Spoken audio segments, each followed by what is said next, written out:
हन हन दुष्टन को प्राणनाथ, हाथ गहो प्रकट मही, तल मिटावो सब शोक को, हमें जो सतावे जन काम मनोवाक्य ते, वार वार तिनको पठावो यम लोक को। भवन मसान करो संतत श्रीगाल रोवे, रुधिल कपार भरो उग्र शूल चोक को। भैरव महाराज मम काम आज एही करो, शरण तिहारे वेग माफ करो चूक को। आदेश आदेश, श्री नाथ जी गुरु जी को अलग आदेश, माँ भगवती को अलग आदेश, रांची वाले भैरव बाबा को अलग आदेश। अब अघोरियों से लोग जब लड़ते हैं तो अघोर का नियम है माफी नहीं सजा।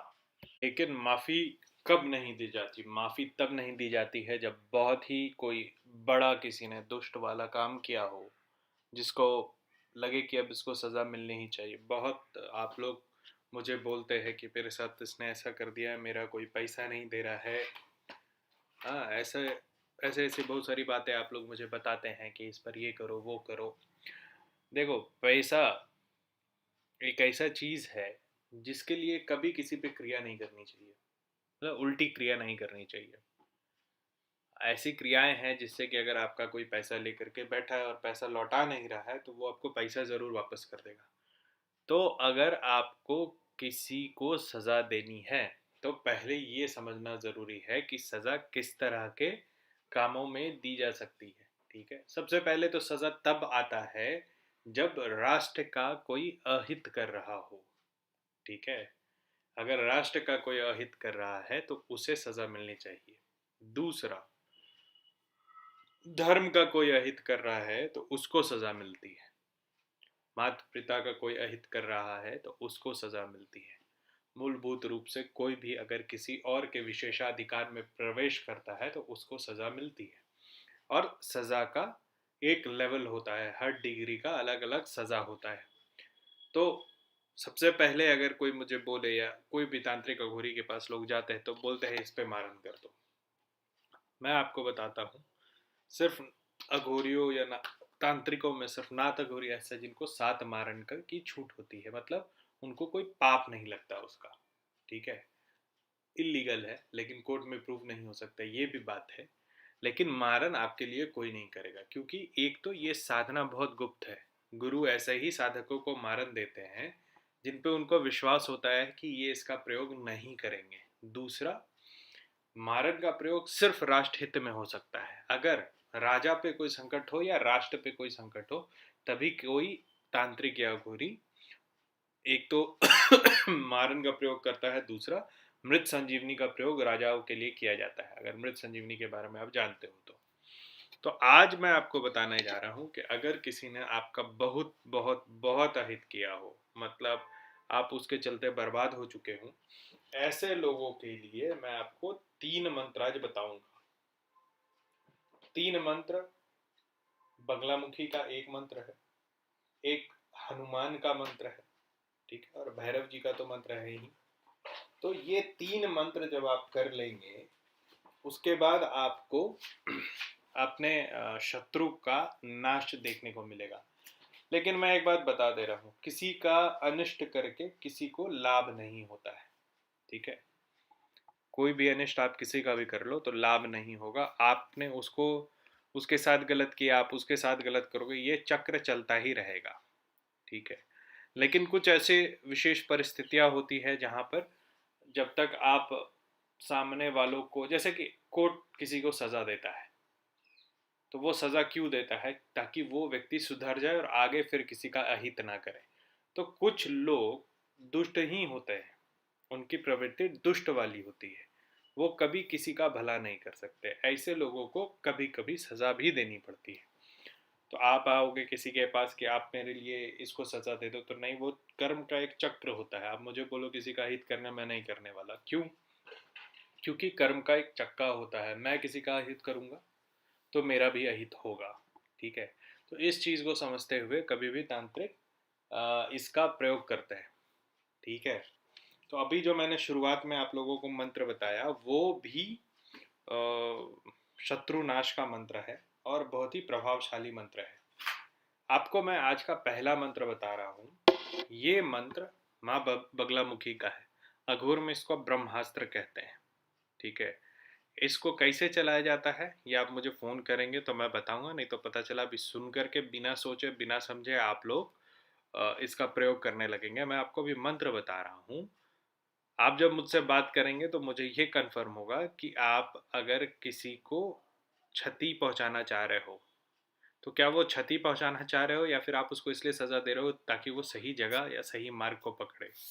दूसरा बात, अगर आप किसी पे भी छठ कर्म का प्रयोग करते हो, देखो मारन तो मैं बताता नहीं हूँ, मारन मैं बताऊंगा भी नहीं कभी किसी को, लेकिन अगर आप किसी पे भी सटकर्म का प्रयोग करते हो तो एक चीज समझ लेना, उसका उसके जिम्मेदार खुद तुम रहोगे इस जीवन में, अगले जीवन में, अनंत जीवन तक।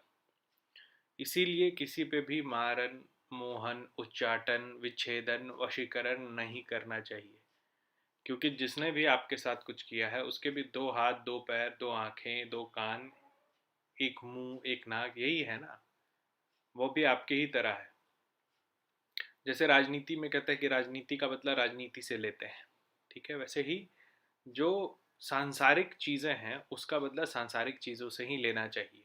ठीक है, किसी को अंध करके, किसी को भ्रमित करके अगर आप जीत भी जाते हैं तो उस जीत का कोई मायने नहीं होता है। तो पहला मंत्र है ओम ह्लीम बगलामुखी ये केचना पकारिणः सन्ति तेषां वाचामुखं पद्मं स्तम्भय स्तम्भय जीवां कीलय कीलय बुद्धिं विनाशय विनाशय ह्लीं ओम स्वाहा। ओम ह्लीं ह्लीं हिली हिली अमुकस्य, यहाँ पर आप नाम बताओगे जिसका आपको जिस पर आपको क्रिया करना, स्तंभन। वाचा मुखम पद्मम स्तंभय शत्रु जीवाय कीलय शत्रुनाम दृष्टि मुष्टि गति मति दंत तालु जिह्वा बंधया बंधया मार्या मार्या शोकस्य शोकस्य हुम फट स्वाहा।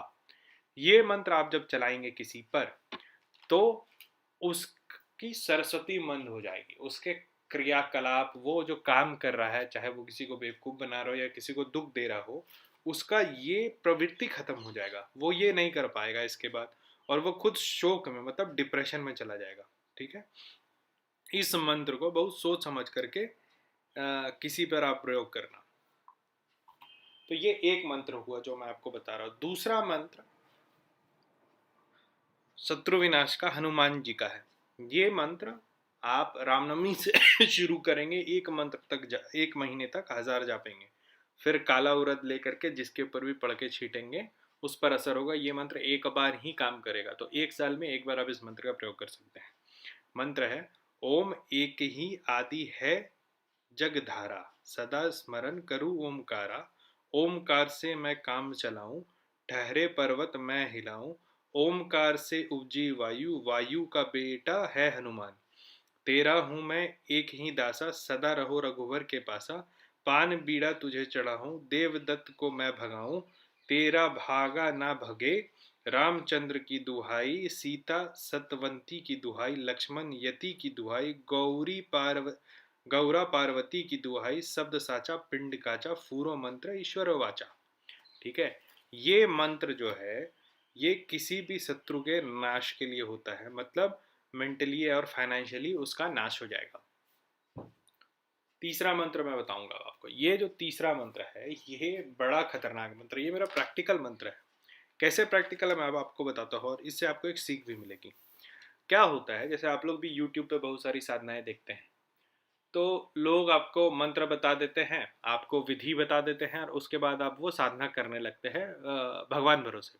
देखो क्या है कि जो साबर मंत्र होते हैं ना, या जो सात्विक तांत्रिक मंत्र होते हैं, महामारी मंत्र होते हैं, उसका जल्दी मतलब नहीं निकलता, उसका भाव निकलता है। ठीक है, और आम व्यक्ति, आम साधक के बस के बाहर की बात है कि वो उसका अर्थ निकाल सके।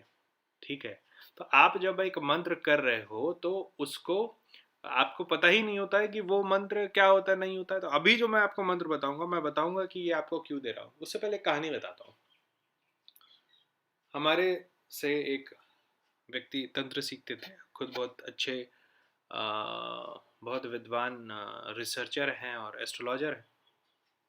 कहीं भी बैठ के किसी के बारे में कुछ भी बता देते हैं कि आप इस रंग का कपड़ा पहन रखा है आपने, आप ये कर रहे हो, आपके पास ये किताबें हैं, आपके शेल्फ पे ये रखा है, मतलब इस तरीके का उनका पूरा जागरूक है, पूरा स्वरूप।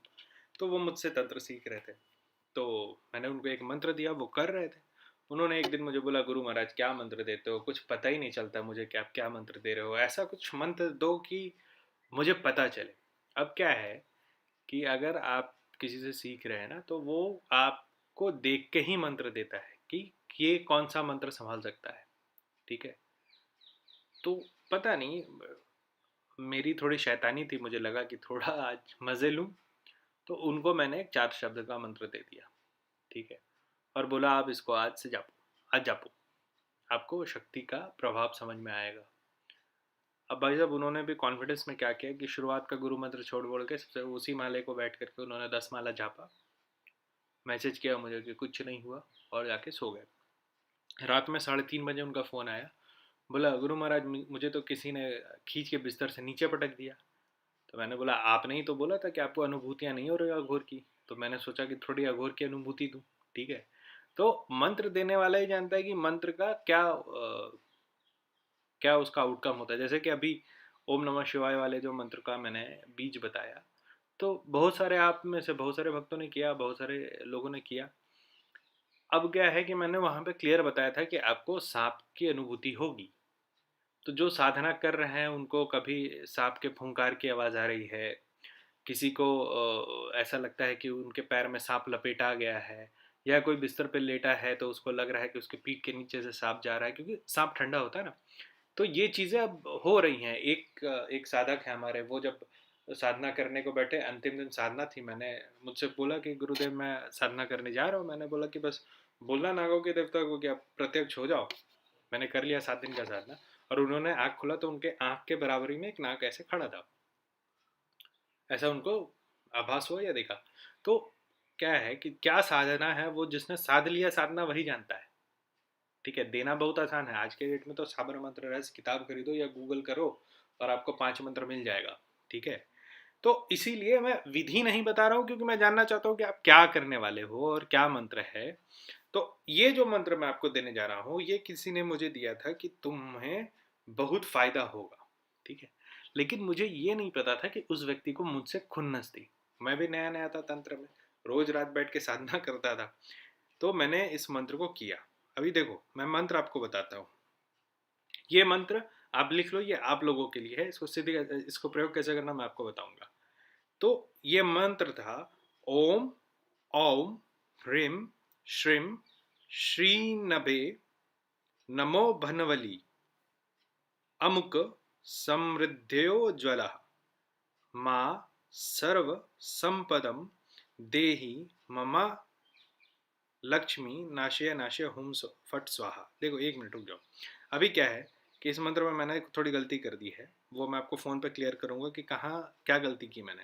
तो जैसे इस मंत्र को मैंने पढ़ा, ओम ओम ह्रीम श्रीम श्री नभे नमो भनवली अमुक समृद्धयो ज्वला। मुझे जिस व्यक्ति ने दिया था उसने मुझे लिख के दिया था, ओम ओम ह्रीम श्रीम श्री नभे नभो भनवली मम समृद्धियो ज्वला। अब मैं बैठ के रोज पूजा में अमुक के बदले मम करता था, मम सर्व संपत्ति देही ममा लक्ष्मी नाश्य नाश्य। ये मैं जाप करने लगा। हुआ क्या कि अगले 1 से 1.5 महीने में मेरे सारी लक्ष्मी का नाश हो गया। ठीक है, तो अगर कोई ऐसा व्यक्ति है जो कि दुष्ट धन कमा रहा है, जो लोगों को या गरीबों को तंग करके धन कमा रहा है, उनके लिए ये मंत्र एकदम पर्याप्त है। उनके नाम से 10 माला जिस विद्या से मैं बताऊंगा, सिर्फ आप 1 सप्ताह कर लो, उसके घर में जो वो कहते हैं उड़नी बिड़नी लगेगी, वो देखने लायक होगा। 3 विद्याएं मैंने आज आपको बताई हैं, तीनों नेगेटिव है। तीनों आप अपनी जिम्मेदारी पे करोगे, मैं किसी की जिम्मेदारी नहीं लूंगा, क्योंकि आपका कर्म का फल आप है। आपको खुन्नस क्यों है वो आप जाने। ठीक है, मैंने सिर्फ इसलिए बताया कि कुछ लोग वाकई परेशान रहते हैं, और वैसे परेशान लोगों के लिए ये मंत्र ज़रूरी था कि उनको अगर लगता है कि किसी के कारण वो बहुत ज़्यादा दुखी हैं या कोई सही में दुष्ट इंसान उनके आसपास है, तो वो ये मंत्रों का प्रयोग करे। अगर इसका प्रयोग विधि जानना है तो आप मुझे फ़ोन करिएगा। भूत प्रेतों के बारे में जानना है, आप जानते हैं क्या करना है, हैंडबुक फॉर पैरानॉर्मल रिसर्चर खरीदिए किताब। आप मुझसे बात करना चाहते हैं तो मैं डायरेक्ट तो आप बात कर नहीं सकते, आप call me for app download करें, उसमें रुद्रनाथ सर्च करें, रुद्रनाथ सर्च करें और उसके बाद आप मुझे कॉल करें, आप मुझसे डायरेक्ट बात कर सकते हैं। आज के लिए इतना ही। एक सुरक्षा पे बहुत सुंदर मैंने एक रिसर्च किया है कि आप अपना सुरक्षा कैसे करो और अपने घर की सुरक्षा कैसे करो, वो वीडियो मैं अगली बार डालूंगा। अभी के लिए आप सभी को अलग आदेश आदेश आदेश।